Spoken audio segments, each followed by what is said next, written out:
একটা অসাধারণ সুন্দরী যুবতী একটা ওষুধের দোকানের সামনে চুপ করে দাঁড়িয়েছিল। মনে হচ্ছিল যেন সে দোকানের ভিড় কমার অপেক্ষায় ছিল। দোকানের মালিক তার দিকে বেশ কৌতূহলের দৃষ্টিতে তাকাচ্ছিল মাঝে মাঝে। ভাবছিল সে এমন কিছু জিনিস কিনতে এসেছে যেটা নিতান্ত গোপনীয়।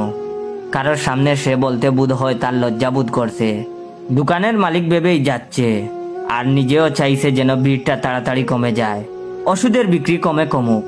সুন্দরী যুবতীর কি প্রয়োজন আর সেটা সে মেটাতে পারবে কিনা সেই ভেবেই তার হাত পাকানি অবস্থা। যাই হোক, অনেকক্ষণ দাঁড়ানোর পর অবশেষে দোকানটা একটু ফাঁকা হলো। কোনো গ্রাহকই আর ছিল না। মেয়েটি তখন দোকানে ঢুকলো আর মালিককে একটু আস্তে ইশারায় ডাকলো। একেবারে মৃদু সুরে একটা কাগজ দোকানের মালিকের দিকে এগিয়ে দিল আর অতি সুরেলা ভঙ্গিতে প্রায় ফিসফিস করে বলল, কাকু,